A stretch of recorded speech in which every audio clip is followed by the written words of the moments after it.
Welcome, GynoCurious listeners. This is your host, Dr. Amy Novak. From both sides of the speculum, we are here to explore what it means to be a healer and to be healed. So please, if you like what you hear on GynoCurious, please share with your friends, give us 5 stars and comments.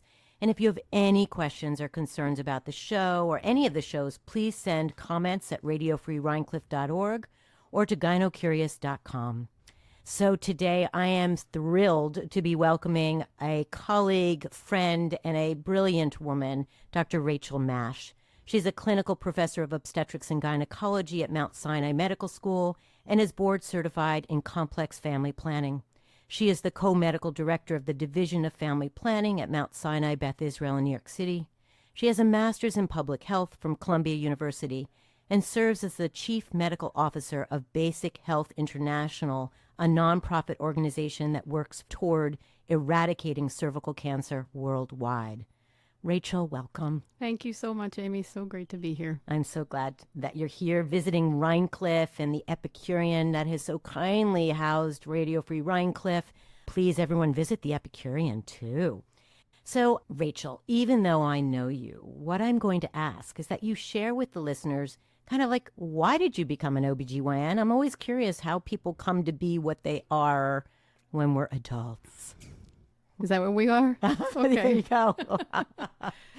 So OB-GYN specifically, first of all, I was not thinking about medicine in any way, shape, or form when I was in college until my very last year. And that's because in my third year, in my second semester of junior year, I went to Geneva, Switzerland, because my plan was to be a diplomat and I wanted to work at the World Health Organization and get some experience working there and seeing what it was actually like. And after spending 4 to 5 months there, I realized, oh my goodness, thank goodness someone can do this, but this is really not for me, because what we were talking about in January, we were still talking about in May. And I was like, well, I'm glad we're talking about it and that things are, we can at least address these issues, but I wanted something more tangible. So while I was there, I was also volunteering at the disaster relief organization, and I came home with a bug of some kind of healthcare, whether it was volunteer work. I had no real thought about it, but I was speaking to my parents about it, and they said, well, if you're interested in medicine, why not think about medicine? And I thought, well, that's crazy. But I thought, well, okay. So I went into my senior year, and instead of taking cool courses like the history of Chinese papermaking or, things that you wait to take in your last year, I started taking bio and orgo and inorganic. Oh my gosh, you just started then. I started then. Wow. And then I continued it into the summer after I was graduated. I did physics in New York City in the summertime and took another year and then applied to medical school and got into medical school. And so in medical school, my first rotation was OB-GYN, and I absolutely loved it. But it was such a rigorous and difficult lifestyle that I tried to convince myself out of it the entire time. And I actually applied to internal medicine residencies and was completely miserable. And at the time, one had to type every single application in a typewriter. So I typed all of these applications out and sent them out and thought, ugh, that's not really what I want to do. And so I rethought it, got the typewriter back out. My sister came to help me, and we retyped all these applications for OB-GYN. And it was like a huge burden had been lifted off my shoulders, and I was like, this is what I want to do. It's, it's amazing how much some of us will kind of fight those urges because the intellect is saying, I don't want to live that lifestyle. I don't want to be up at 3 a.m. And yet there's just, kind of on a cellular basis, we want to pursue this, and how it becomes crystallized one way or another if we're blessed with that kind of journey. If we get to do the work that feels so genuine for us. Yeah. I think the best advice I got was you need to love what you do. And if you love what you do, you can make it work. Because there are many iterations of how you can do it. But the first, if you have the opportunity to really love what you do, why not go for that? Yeah, we spend so much time, particularly in medicine, we spend more time doing our job than we do with our families and friends, et cetera. So you got to kind of like some of it. Exactly. So you went through 4 years of residency, and then you did an MPH. I'm beginning to understand now why, given where you started as a wannabe diplomat. Yeah, I spent in medical school, I tried an uncle of mine who I was very close to asked me once if I had spoken to my travel agent when I was applying to medical school. And I was like, I didn't, but that would have been a good idea, really. But I tried to go out and explore as much as possible. So my pediatric rotation, I applied for a scholarship and was working at the Karolinska Institute in Stockholm, Sweden. And in my 4th year, I applied for another grant and was lucky enough to be able to go to Calcutta, India for 6 months and work in a clinic in Calcutta from January until just before graduation. Wow. And in residency, I went to American Samoa to work on the labor floor in American Samoa. And then as an attending, convinced my chair that we should try and do a combination program in South Africa. So, I was constantly trying to do global work. And then I came upon Basic Health International and have been with that ever since. And that has really melded, I think, my interests in women's health with my global interests, and it's been really an amazing journey. Yeah. So we're going to kind of get granular about what's going on in today's world around abortion and family planning. But since you've mentioned the global environment, tell me, because I know that Basic Health takes you to a lot of places, right? Can you name some of those places that you're working in? Yeah. So we have a large office in San Salvador, El Salvador. I just returned from Belize. We have programs going in Colombia, Honduras, Haiti. We're starting something in Dominican Republic. We have colleagues that we're working with in China. We are making forays into India soon.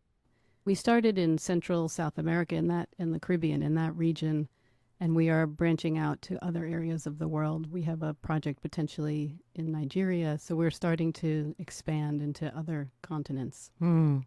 So I just want to remind people, we're talking about Basic Health International, or BHI, and this is, again, a nonprofit organization that Rachel is very involved with that is trying to eradicate cervical cancer. Because in a lot of these places that Rachel just mentioned, cervical cancer is #1 killer of women. And so if you are looking to donate a little money, please look at BHI because they do an amazing, amazing job supporting women afar. Thank you, Amy. Yeah. I have to put a plug in because the work that you guys do is just, one, I've seen it grow, and two, those of us here in this country who have access to pap smears and to doctors don't really think about cervical cancer killing us. In this country, thankfully, it is not a #1 killer for women, but in these other countries it is. Yeah. I want to talk about family planning. So what does that mean? Because not everybody knows, people think, oh, I'm going to plan #1, #2, #3 child. What does it mean in the world of medicine? A lot of people get confused about family planning because they think about, they mistake it with reproductive endocrinology and fertility and having babies. And it's actually planning pregnancies and trying to prevent unwanted pregnancies. So it's a lot of abortion work, miscarriage management, contraception, complicated contraception in medically complex patients. It's that whole realm of how we can help people plan their families. So I want to remind people, to those listeners out there, GynoCurious is not a political show per se.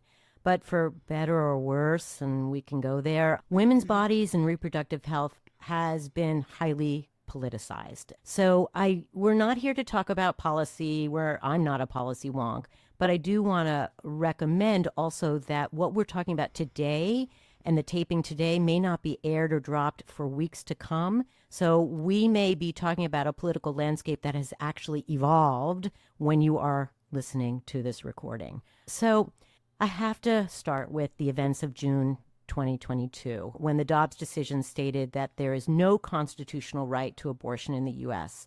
And since then, of course, there's been tremendous tumult in the political world, in the medical world, chaos around reproductive health and abortion care. And then you kind of go down from the national point of view to the state's point of view. And it varies state to state. And the role of telemedicine has impacted that. So it's changing daily.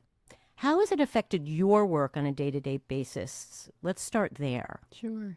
So I work in New York City, and I feel very lucky to work in a place where I am able to provide the care that people need when they need it without feeling fear that I will be criminalized, jailed, or fined.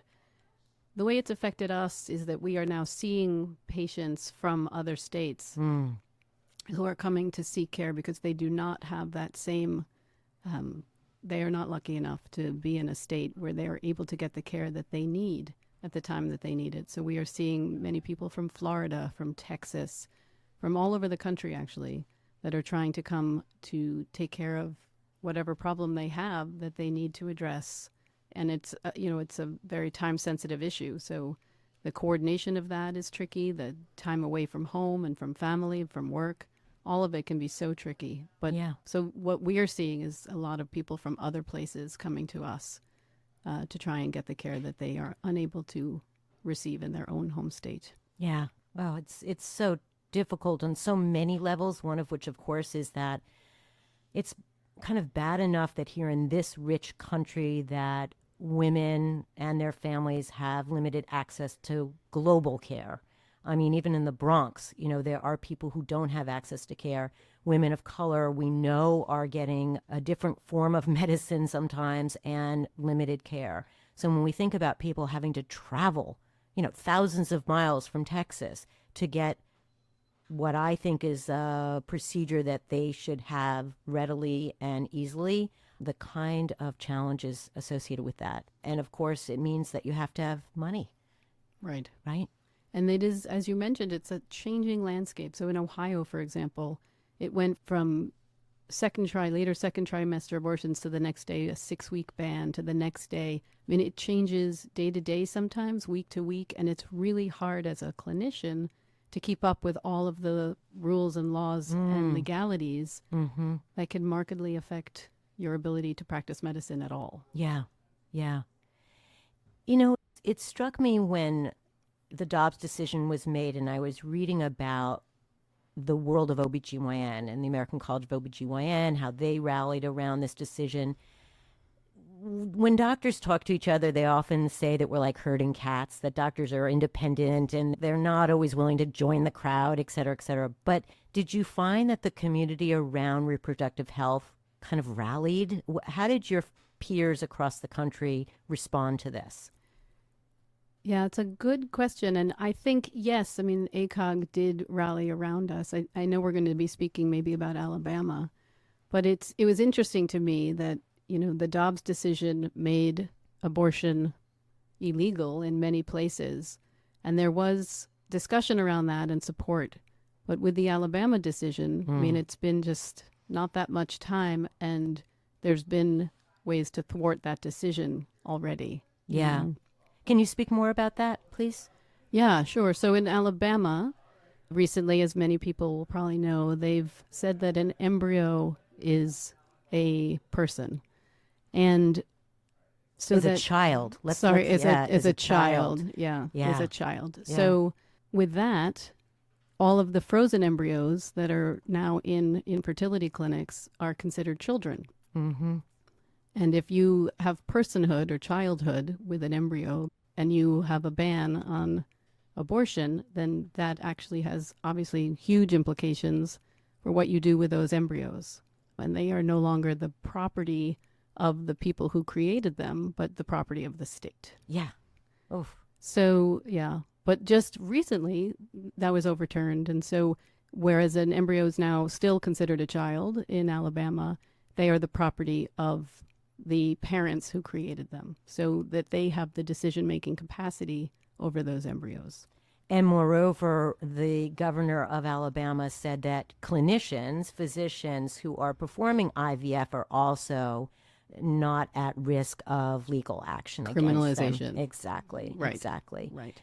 So it's so hard for me to wrap my head around what politics versus what's science, and that this is an arena in which there's so much science, so much data that demonstrates that when women have choice around their reproductive options, that the health of the woman is improved, the health of their children is improved, the health of their community is improved, that their opportunities economically are improved, that there's this global positive response to all the science that shows when women have a choice around reproduction, whether it's a choice around contraception, choice around abortion. And so we have these reams and reams and reams of data demonstrating positive effects. If this were about heart disease, we'd respond to that positive data. But in the world of women's health, this data seems to go out the window. I can't wrap my head around it. How do you reconcile this, and where does it take you? That's a loaded question. And there's so many different responses to that. Power, misogyny, fear, there's, just control. I think that the women not having control or a say over their own bodies is rooted in, misogyny gets thrown around a lot, but it is, I think it's a power play and control. And as you have said, when women don't have rights over their own bodies, then families suffer, children suffer, communities suffer, because women are the backbone in most of the world that holds their families and their communities together. Yeah. So, yeah. I mean, there are PhD theses for decades about why this is and how this has happened. Yeah. And I want to remind all of us that when we're talking about a person who's chosen to terminate a pregnancy, they're often women and families who have children. They're not people who are necessarily against having children completely. It's just timing. And that's the point, which brings us to contraception, because one of the benefits is not just prevention of pregnancy, but timing of pregnancies, right? It's not those people who have abortions. It's all of us. Right. It's your sisters, your aunts, your nieces, your mothers, your sisters. I mean, it's all of us. It's one of the most common procedures in the United States. Yeah. So it's not those people. And you're right. It's a timing issue and sometimes just not ready, or whatever the reason is. Everyone needs to make decisions about their own life and which way it's going. That's right. That's right. So I want to just go back a little bit to kind of what's happened in the world of family planning in terms of, I've been asked several times, like, what happens when a person, medical student, decides they want to become an OB-GYN, but they're living in Tennessee or Alabama or Ohio? What's happening? Are they not being taught how to do abortions? What happens to those students? And I kind of know the answer, but I'd love for you to review that. Yeah, so miscarriage management is not illegal. Let's talk about what a miscarriage is, just for listeners who may not understand that. It's an early pregnancy failure, so one that has not survived. So when there's still an embryo or a fetus inside the uterus, but it doesn't have a heartbeat. And that you can learn to evacuate, like you're allowed to learn that. And it's the same procedure for an abortion as it is for a miscarriage. Mm-hmm. The counseling and knowing how to prepare someone, and there are many different aspects that are quite different, whether it's a miscarriage or an elective termination of pregnancy, that needs to be addressed also, that people are not learning how to do in places where it is banned. So there are states that are offering training in abortion care, but it's in a way elective, that you have to go out of state. You have to make all of those arrangements, just similarly to many places that didn't offer abortion care in residencies. People who were interested could find opportunities at Planned Parenthoods or other places where they could learn how to do the techniques. But it takes extra work. And as we know, residency is already a lot of work. But those who are committed to doing that have been able to make that work for them, have made that happen. And this is similar to what's happening now. Yeah. I remember during my residency, it wasn't that you weren't permitted to learn the procedure, so to speak, but it was not an accepted the environment was not terribly friendly. So you couldn't do enough of them to get really adept at it. And I remember going with a gentleman who had to wear Bulletproof vest. bulletproof vest, and I'd go with him to Planned Parenthood where he performed the procedures, and that's kind of where I learned. And you're right. I remember I was speaking to, I think, my parents, and I was like, they knew I was off that weekend, and they're like, "What are you doing?" And I told them what I was doing, and they're like, "Aren't you exhausted?" And I'm like, "Yeah, I'm exhausted, but if I don't learn it there, I'm not going to learn it." And I had no idea, quite frankly, whether I was going to be performing abortions in my work in the future after residency. But I wanted to know every skill set I possibly could, because even if you're not performing abortions per se in your private practice or in your wherever you're working, women come into the emergency rooms with real problems after abortions that you need to know how to deal with, right? Absolutely. Yeah. Absolutely. And also, there are obstetrical situations where you need to know how to evacuate a uterus quickly and cleanly, and that can save lives. Tell us about that. What do you mean? So, for example, I trained one of my residents when I was at NYU. Wasn't sure she wanted to perform abortions, but then decided that it was part of women's care, and we talked. We had long discussions about it, and she decided to do the rotation with me. And then she went to New Orleans, and there was a patient who had a breech delivery early on that was trapped inside the vaginal canal, and with the techniques that she had learned on my rotation, was able to quickly evacuate that, was able to take away the non-viable fetus and get out the placenta, because the woman started hemorrhaging, and she was able to do it quickly and relatively easily and save that woman's life. And she sent me an email and said, "I just want to say thank you so much, because I was able to save this woman's life thanks to the things that I learned with you." Yeah. And that is, so it's not just, you learn many techniques and many ways to help women that are beyond an abortion that can help save people's lives. Absolutely.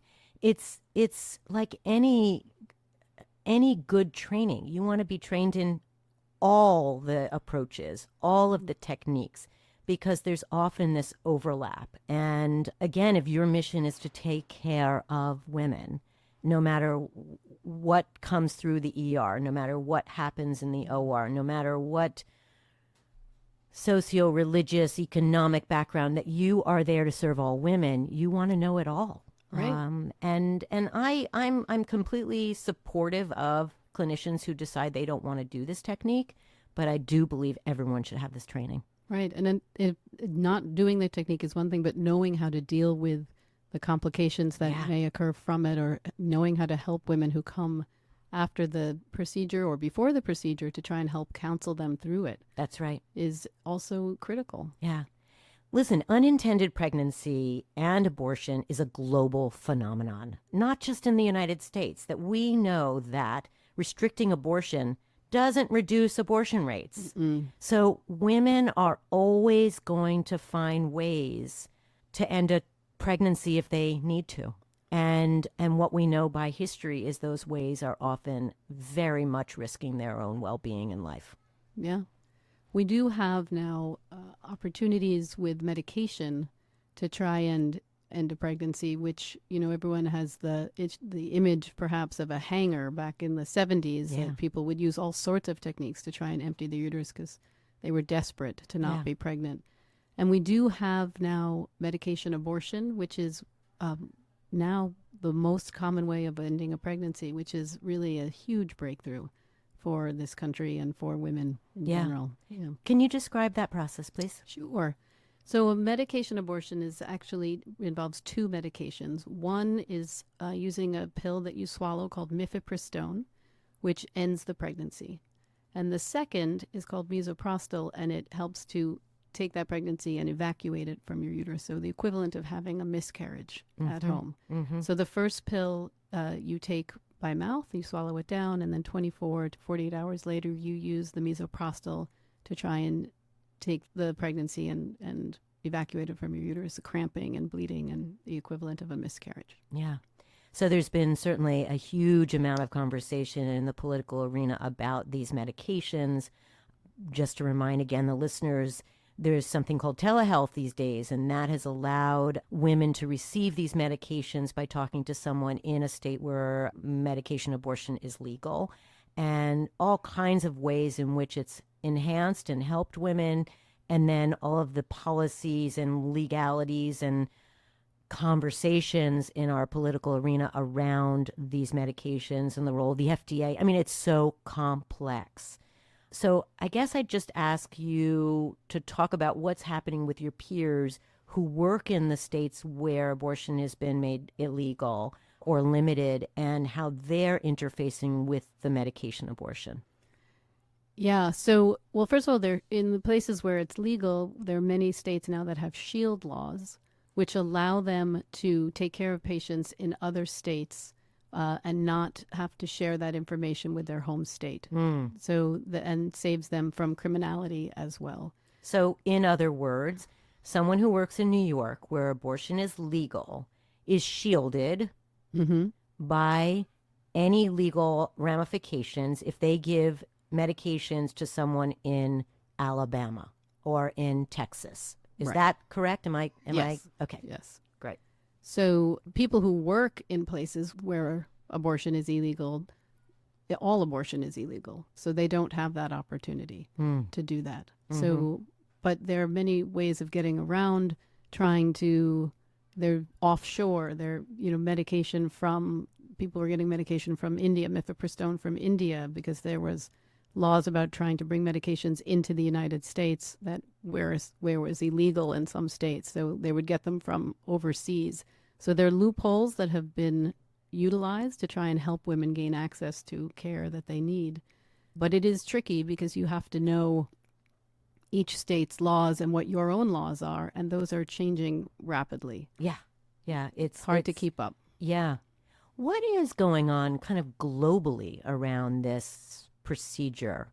Because I know that, for a while we were learning that places that were highly religious were saying yes to this option. Right. So Mexico has now legalized abortion. Colombia has legalized abortion. France, just this past week, has put it into their constitution to ensure that women have access to abortion is now part of the French constitution. Yeah. So, Ireland, wasn't it? And Ireland, after yeah. a terrible death, a death that happened in a patient with preterm labor and severe preeclampsia. And they've changed too. So yes, now Ireland has, abortion is legal in Ireland. So the world is becoming more liberal in terms of their abortion laws in many places. And the United States is becoming much more conservative. Yeah. So again, I'd like to think that the reason that even in these highly religious communities that they're saying yes to this procedure because they realize the science is demonstrating that this is saving women's lives and is the right thing for their communities, their families, etc. Yeah, absolutely. Yeah. It's been shown time and time again. Yeah. So part of what is also, I don't know if confusing is the right word, but some of the laws or legislation that's being written in the red states is talking about unintended pregnancy by rape, incest, where maternal health or life is at risk. And I can't help but say, is this just political maneuvering? I mean, because if they really had a heart and soul, we wouldn't be having this conversation. So can you help me kind of think about that and the way in which you see it? It's just confusing to me. I guess it is confusing. It is confusing, and it's giving credence to certain reasons why women might not want to be pregnant and making value judgments on them and saying those are, quote, good reasons, whereas other reasons are not as good. Yeah. But certainly the exceptions for the life and health of the mother is of paramount importance, I think. Taking care of a human being, of a person who is in this world, in my opinion, should take precedence over something that is not yet in existence. Yeah. We need to take care of the person in front of us. Yeah. And sometimes her life and health is on the line. Yeah. There are places where there are pregnancies called ectopic pregnancies that are, for example, in a fallopian tube that will never, ever be a viable newborn pregnancy, a neonate, an infant. And if that pregnancy has a heartbeat, even if it's in the tubes, there are people in emergency rooms in Tennessee, for example. Someone was filming herself and saying, "I am in terrible pain, and my care is now being decided by the lawyers." I mean, it's heartbreaking and dangerous. And she is at risk of dying. And there have been women who have died with ruptured ectopic pregnancies that will never be a viable human being, and never be a newborn. Yeah. And they put that heartbeat in a fallopian tube over the life and health of the woman carrying that pregnancy, which is just, it should be shocking and maddening and terrifying, all of which is true. Yeah. Yeah, it's in fact one of the few gynecological emergencies there is. It's really striking. So I don't know why, I was reading Charles Dickens the other day, and, in The Tale of Two Cities, and I'm going to quote, and it's a long quote, so bear with me, but I just thought it was, I don't know, it just hit me. So, quote, "It was the best of times, it was the worst of times. It was the age of wisdom, it was the age of foolishness. It was the epoch of belief, it was the epoch of incredulity. It was the season of light, it was the season of darkness. It was the spring of hope, it was the winter of despair."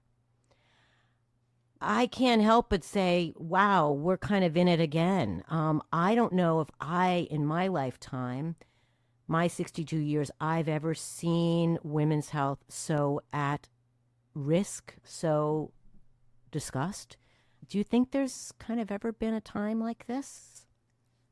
Yes. I think, there was around the time in the 60s and in around the time of Roe, there was a lot of discussion about this. Yeah. And I think it's been a discussion, since Roe. There have been attacks on Roe until every year practically. Yeah. And in these last several years, there were so many attacks on clinics and abortions and laws, and until up to and leading to Dobbs. So I feel like it has been a constant discussion about. I was just looking for a quote that I read the other day, and I can't find it, but it was something like, "An egg is not a chicken. An acorn is not a maple tree. A seed is not a plant." And there are all these, there's more, I was just looking for it, but there are corollaries, like, what are we saying? Yeah. What are we doing? Yeah.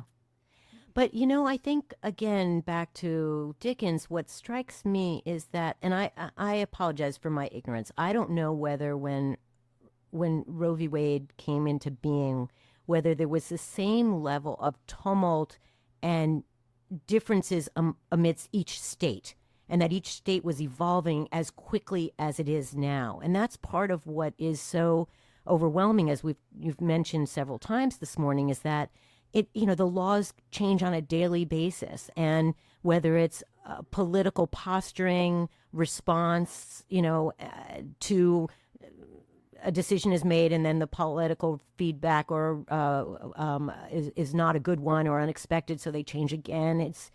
It's so fluid. And remember that Roe was federal, right? So it was a Supreme Court decision that said women have the right in this country, have the right to pregnancy, right, to decide what they'd want to do with their bodies and with having an abortion. And it was up to the states to decide what limitations they would place on those.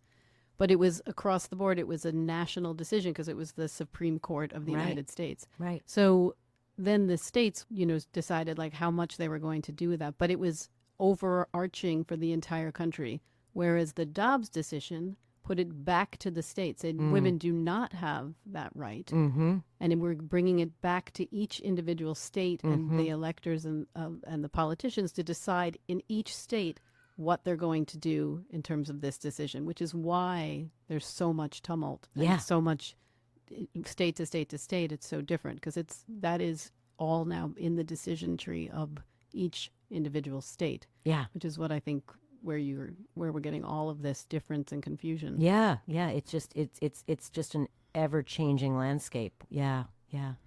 So, in case you didn't tune in at the beginning, I'm speaking to Dr. Rachel Masch, and we're going to shift because part of what you do is help women make decisions around pregnancies and wanting to get pregnant. I just want to talk about, hey, there's this pill that's come out over the counter. What do you think about over-the-counter contraceptive techniques? Yeah. So the O pill has just come out. They, I think, have just decided how much it was going to cost. It is a progestin-only pill, but it is a breakthrough for women in this country who can now get some birth control over the counter, or getting it without having to see a doctor, and to take control of what they want to do with contraception, other than barrier methods like condoms that have been available, obviously, over the counter for a long time. Yeah. So I know some of my colleagues might say, I don't think that's a good idea. There are risks associated with hormonal contraception, and maybe the wrong person will take it. And is there a risk? Is there a risk? How would you respond to that? So the birth control, first of all, this is progestin only, so the risks are even lower than if you have a combined pill. But combination, which means both estrogen and progestin, which are in the combination pills, the patch, the contraceptive patch, and the contraceptive ring, the vaginal ring, all have a combination of two hormones, both estrogen and progestin. And people think that the estrogen component is a little bit more risky because of it can, in very high doses, can cause blood clots and can complicate blood pressure, etc. However, if with this few exceptions, they're incredibly safe and incredibly easy to take. And if you know what the exceptions are and you know not to take them, if you have high blood, unstable high blood pressure, for example, you should go see your doctor before taking that pill. But it's, people can make those decisions for themselves and know that it is a very low risk, safe medication to take. And there are over-the-counter medications that are much less safe than that. For example, Tylenol. You can overdose on Tylenol. We sell Tylenol in bottles of like 500, and you can buy 500 tablets of Tylenol and overdose on them with, a quarter of that amount. That's right. So certainly there are, but I don't want to equate those two things because it is an incredibly safe medication. And in many parts of the world, you can get them over the counter without any issue and problem. And there have not been an uptick of any maternal complications from that. Yeah, well, I think that's so important to reiterate, is that in other parts of the world, you can get contraception over the counter, hormonal contraception. And, Rachel is very much a part of the science around this and knows that the data are demonstrating that women are still safe. So what is the efficacy of this O pill?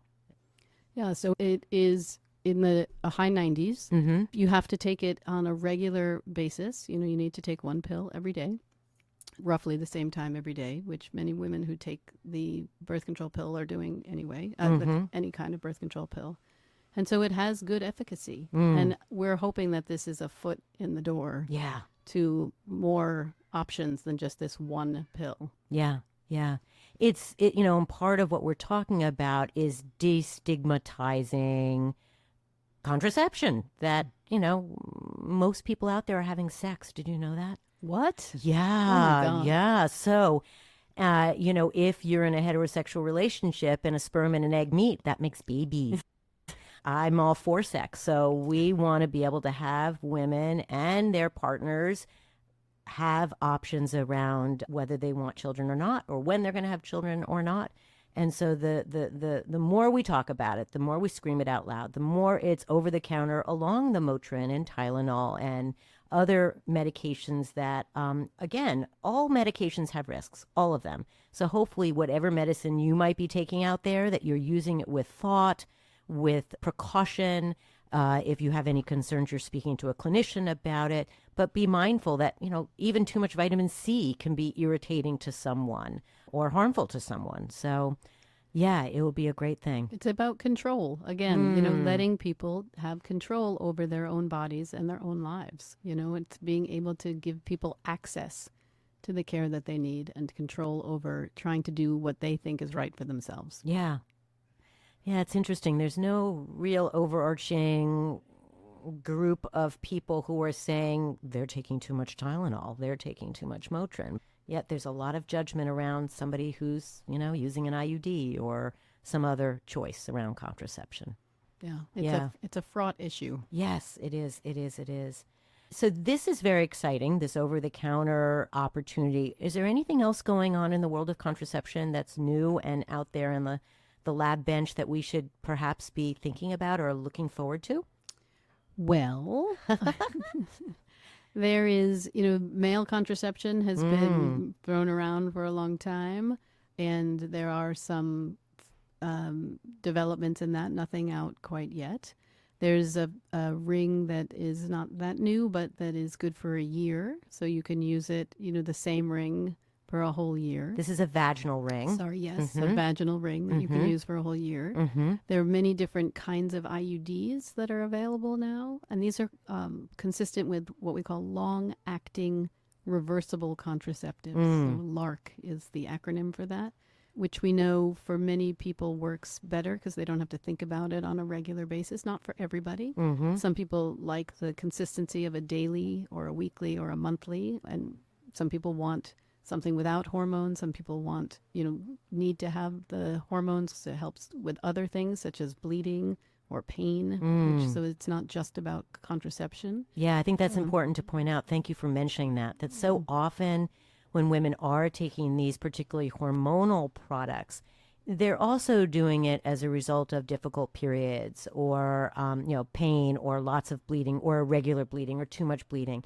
And so there are these, if you will, for some people, that's the reason they're taking these contraceptive techniques. It's not even for contraception per se. Right. And that's so important to point out, too. And there are ways that the progestin IUDs can help protect the lining of the uterus for perimenopausal women who want to take some estrogens, small doses of estrogen.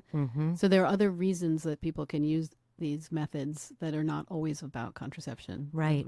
Which I think is important to point out because I personally think that some of the political posturing around abortion is just a slippery slope into the world of contraception, and that we are going to perhaps be at risk of having access to even contraceptive techniques. Am I just being paranoid? Wait, so say that again? So I think the abortion discussion is, clearly about abortion, but I think that there are people in these red states who also want to make sure that we have limited access to contraception. That's interesting, right? So you can't prevent it, and if it happens, you can't do anything about it. Right. So right. Yeah. And then once you have the child, many times there's no support to help you raise that child. So it's an interesting paradox. It is. Yeah. It is. So, there's a lot of information and misinformation out there online. Are there any resources that you would recommend to folks in terms of finding, clear information about contraception and abortion services that you could share with us? Sure. So contraception, there's a great website called the Bedsider, bedsider.org, which can help you decide what is the right contraception for you. It goes through the whole list, asks you some questions, talks about your life, tries to get some ideas about what it is that's important to you and what you're looking for in a contraception. And I would highly recommend that. And it has good, reliable information. Great. Planned Parenthood also has up-to-date and reliable information about many of the different options that are available and about abortion services in different states.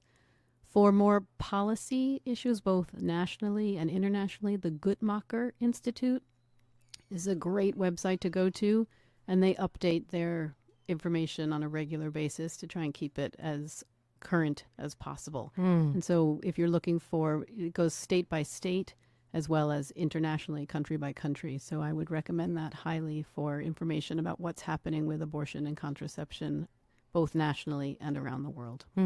Great, great.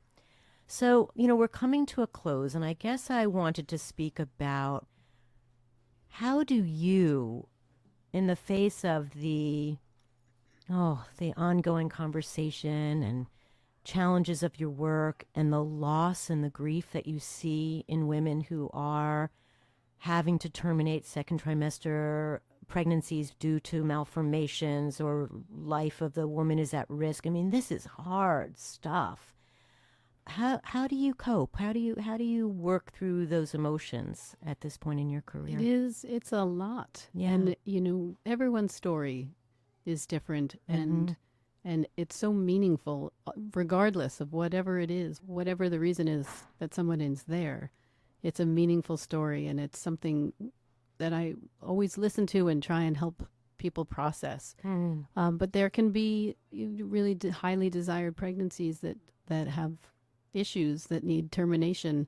It is emotionally so draining for the people, the parents of that, the woman, the physician, all of us, because we get so invested in that person. But I do have to say that being around during a happy time is joyful and amazing.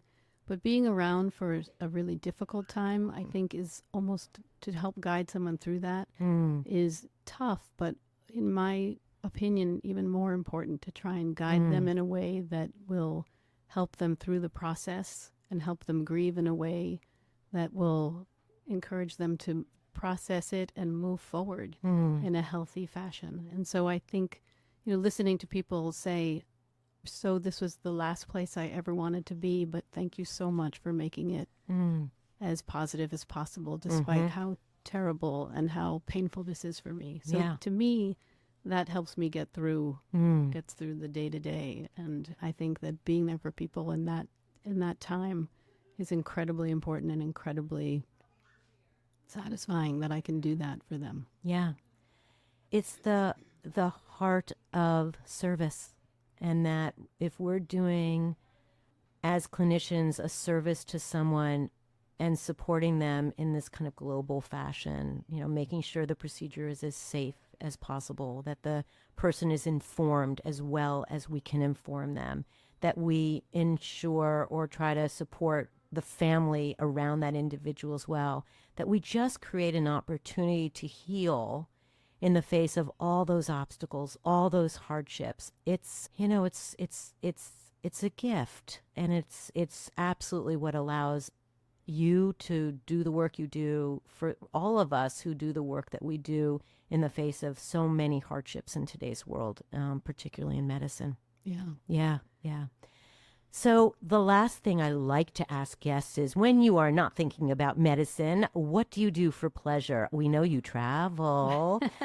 Is there anything else you would share that that gives you pleasure, that allows you to experience life in its fullness? So I live in New York City, and I just love music in all of its different forms. So many times I'm off seeing a Broadway show or a jazz pianist or a choral arrangement or something involving music, because it just brightens my soul and makes me really elevates my mood almost all the time. And music is all around us, and no matter where we are. But I have the opportunity to hear some incredible things. So that always brings me joy. I'm so glad. I hope those musical notes continue to fill your days. Rachel, I can't thank you enough. It's been such a pleasure to speak to you. Thank you so much for having me. And this is an amazing podcast, and I'm so honored to be here. So thank you. Thank you. And I want to thank Jen Hammoud and Maddie Rosenberg, the producers of the show, and again to the Epicurean for creating this wonderful home for us and allowing us to share all that we can around women's health. And to all of you, please stay healthy. Trust your instincts and intuition, because they are amazing teachers. Until then, be well.